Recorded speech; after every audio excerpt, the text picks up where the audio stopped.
give a short introduction to my design practice and philosophy behind it. I basically came to England to do a master's after ditching my degree in Germany. And during my student years, I really began to be quite well disenfranchised, and I was looking for a more responsible design or approach to design, and I don't know, searching for systems change. And that really resulted in a practice that promoted new roles for fashion design. And fashion design usually traditionally focus on the design of a collection, which is supposed to be very pretty and mastery and pattern cutting, and then the distribution of marketing of those products, basically. A tradition which we are thankfully starting to address with courses like Alexa's Wearable Futures and a few other university initiatives as well.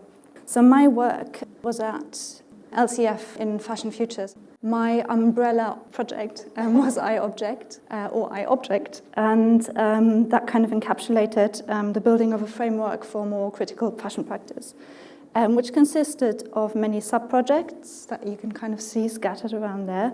And the aim really was to find alternatives in how we engage with fashion and how we can encompass the performance of making through what I then called practice as performance, which was one of the pillars that I worked with, which basically was carried out through lots of performances that I did in gallery spaces or more kind of intimate settings as well, and in front of larger audiences and through durational performances. And that really opened up for me thinking about how we talk about fashion, or as fashion practitioners, how transparent can you actually make your own practice, and what can you focus on instead of like the glossy product at the end. And another pillar was the examination and the handling of political needs and desires of us as humans, and that was called the disembodied female. And that was carried out through a lot of work around the digital with scanning techniques and film, and again kind of crossing over with my performance work and the whole kind of pattern cutting that I was trying to kind of reinvent for myself as well. But I was really just trying to kind of find a way of making work that was new to me and completely different from everyone else's. Not for very egotistical purposes, but just because I was so disappointed with how, I don't know, fashion curriculums are built upon, and how little kind of leeway for artistic expression there was, and engagement with technology as well. So in essence, this project was kind of pro-critique and experimentation and anti-product. And I believe that a critical analytical fashion practice infused with a very kind of experimental use of technology can lead us to an understanding of the sociology of dress much more, and one that's actually fit for our time as well. Something that really reaches beyond what we currently understand as fashion. I think that was my main point, to kind of move beyond what you are supposed to be as a fashion designer and the kind of work that's expected from you. And that was sometimes quite hard. Well, I got a lot of critique for some of the projects and the outcome, and people didn't really understand because they couldn't quite match it to what they were expecting from me. I had a lot of convincing to do, basically, that this was actually valuable work and really interesting in its own right, and important for the time it was kind of carried out in as well.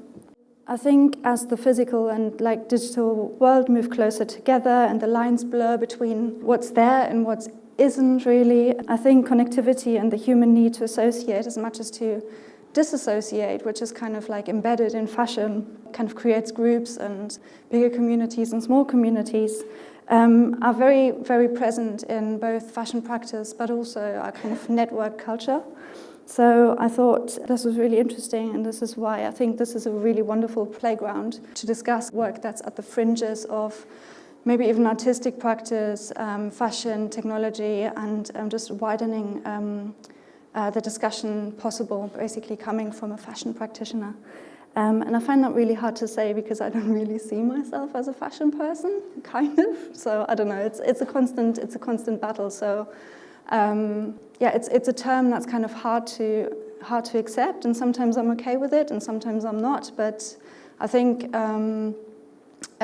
we kind of have to stick with fashion as well, because otherwise we just won't kind of move away from what's currently kind of considered to be a fashion designer. Anyway, so work in the realm of fashion futures, I think, always demands from us to consider where materiality and immateriality kind of clash and are applied best. And when we are in actual need of matter, be it fabric, be it all kinds of other things, or the digital, and how can you actually kind of, branch out and bring the digital back into the physical, which was what I tried to do with a lot of these projects, basically, so that we can create new and very meaningful work to both, conceptually, but also artifacts. So if we are to expand the field of fashion away from a kind of routine and standardized normative structure that we know towards a kind of non-solution design almost, something that's more reactive and reflective and more political and more socially engaged, then we kind of open up the realm for, a whole new language to kind of bubble up, where fashion practitioners will kind of live up to something that's very unique to them beyond the kind of glossy fashion that I've talked about before. And then fashion can kind of be understood as something more, bigger and more meaningful, and can be communicated properly. Only when research in fashion becomes more than the inspiration turned into a product can we start parting with the known and reframe the discipline, and then embrace the aesthetic potential of the digital, but also bring about fashion practitioners that are embodiments, basically, of that agency and are daring investigators of the future human. So following on from the work that I did for my MA was Corporate Body Futures, which is an ongoing project and which is interrogating the intersection of fashion, technology and soft labor potentials, and questions how developments in this field will actually impact on ethics and income and our social interactions, which is something that Daniel has kind of picked up on as well, which I think is the most fascinating thing, because fashion doesn't really happen on the catwalk, really, if we're honest. It happens within our social interactions, and it happens in everything that we do to kind of embody try to embody ourselves through all kinds of channels, basically. So there's a whole multitude of selves, obviously. I mean, we're all kind of used to it now, but I think understanding this really and kind of owning and living up to the kind of responsibility that comes with it is something that we really need to talk about. So this project basically is set in a fictional scenario that's both humorous but unsettling, and attests the future of fashion in the age of the Internet of Things. Once clothes have become the interface of our networked and ad-driven culture, so you basically become a living billboard. And I'm kind of looking at the impacts this will have on our social interactions. How can you still have agency when, something's displayed on you that you're actually, that you as a human don't stand for, basically, but then you kind of get a whole lot of money for it. And how will society see you, basically, from what they just see and not hear you saying? And I think those are kind of really interesting points of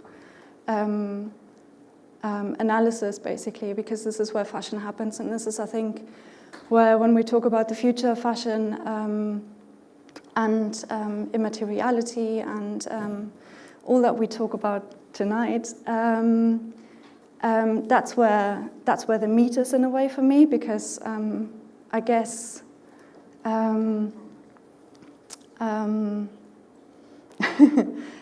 just trying to kind of phrase it like super precisely, but basically I think that's where the social fashion kind of merge together, and this is where we will understand ourselves as human beings more, almost like through this kind of whole departure from what we know as fashion. If that makes sense. Don't know if I'm hitting the spot quite right, but it is that I think we still don't really know what fashion is, but when we start kind of engaging with these kind of speculative projects, we will understand more what fashion really is and has been all along, basically. Another project that Alexa and I are actually working on at the moment, under the umbrella of UbiWear, so ubiquitous wearing, is Wear and Seek, a collaborative project through which we're looking at current and historic disguise and surveillance techniques. And we basically, as a collective, try and kind of seek out and look at what happens when fashion and machine vision merge, and how these layered realities will have an impact on both the future of aesthetics, but also the role of a fashion designer at large. Which is where I'm coming to the kind of projects that we do at Fashion Space Gallery. So I'm part of the curatorial team there. Ligaya Salazar is our director, Palona Dozan and me are the curatorial assistants. Both Ligaya and Palona came from the V&A, had done really interesting projects there, and now we're running a smaller space, actually, but lots of little sub-projects that I'm going to present quickly. So Digital Disturbances was the first exhibition that I helped after joining the team. And this was really interesting. Curator Liane Wiertzbach basically looked at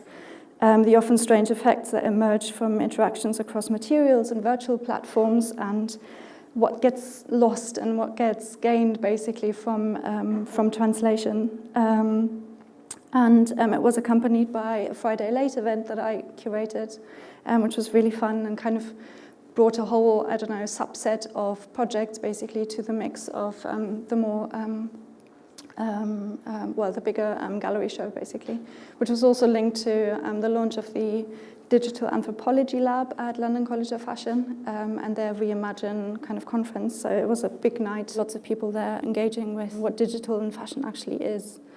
Fordlandia was a more current project that we did last year with Studio Swine, where they basically transformed the gallery into a living room that imagined Henry Ford's utopian city. Fordlandia was actually a success. And this was a really nice project looking at materials, and we gladly supported their pitch for project. Something we do kind of outside the gallery is Polyphonic Playground, which was originally commissioned by Fashion Space Gallery and designed by Studio PSK, and is a huge collaborative project between a sound designer, we sometimes do costume design for it as well. We engage dance performances with it, lots of musicians have performed on it. Kids love it. Anyone who's seen it loves it, really. It's basically a giant MIDI controller. It's a huge interactive instrument. And when you touch it, it plays sounds. It plays literally any kind of sound that you allocate to the rungs of the playground. And it's really popular, and it's been going for, well, a few years now. So 2014, we've initiated it, and it's still going, and it's probably going to go to New York for a kind of static show in a gallery, which is going to be interesting. And they will run all kinds of workshops on it as well, opening up to the wider public. Yes, so our current show is the Museum of Transology. If you haven't seen it, I can highly recommend it, obviously, because I've worked on it. But it's a really nice, very intimate display of trans artifacts. So trans people have shared and donated objects that are talking about their transition, and have written little labels that go with each object, talking about highly personal, very intimate, very touching stories. Some are very humorous as well, but it's a very humane exhibition, and it talks about fashion from a very different perspective. Something that I'm kind of more close to, basically, because it really talks about the kind of social component of garments, rather the kind of, again, kind of catwalky angle that is so connected to what we believe fashion is, basically. But this is, I can highly recommend people going, because again, with I don't know, our political situation at the moment, really need to kind of stand together always, kind of, push diversity, and this is really making a very strong case for the trans community in a very positive way. And then we're really happy to have appointed a new designer in residence, who I believe kind of works here at Ravensbourne as well. She's really great, and she looks at post-industrial brandscapes. So that's going to be a project that's really interesting and at the heart of kind of what we do and want to kind of try and promote within the gallery. Another angle, so we're kind of branching out. So it's not just the gallery space anymore. It's something I'm kind of heading at the moment, a project that's called Arcade East and the Digital Learning Lab. And it's basically us coming together with the digital strategies at LCF. And we're looking, or we were basically transforming 2 spaces at our East London campus in Mare Street, and have made them into Arcade East, which is a showcasing space, public congregation space, and the Digital Learning Lab, which is this one. And what we try and do there is basically, both spaces will host teaching and learning and showcasing activities. Arcade East will mainly be open over the summer, activated when it isn't also used as a canteen. Yes, so the Digital Learning Lab is basically more of an interdisciplinary space where we try and bring together all kinds of people, but also students, so they can kind of open up, learn about digital technologies that we will equip, and they will change over time, because this is for us also kind of incubator space where we test which kind of technology we want to kind of take with us when the university moves to Stratford in 2021, I think it is. So we've got a few more years to kind of try and learn about what is it that we can, make use of the digital, and what kind of software and technology, what kind of innovation and new pedagogic approaches do we want to kind of foster and take with us. So this is a really interesting space. We'll have, creative coding, physical computing, 3D print, obviously, but also kind of more traditional methods. And we look at all kinds of new output, basically, which is something that I'm really keen on pushing, because that's what I've been trying with my MA work a few years back. And it's really nice to kind of see that the college took on a lot of, the critique as well, basically, that was around technology and how it's used, and what we can potentially do, actually, and kind of really zoom in and do something great with it. So we're going to try and bring in lots of people from the outside, and this is not, this is going to be more short-term based, whilst at the gallery we look at a much kind of bigger program where we have 3 shows a year, steady program, and this is going to be more flexible. It's very much an experimentation, an experimental space.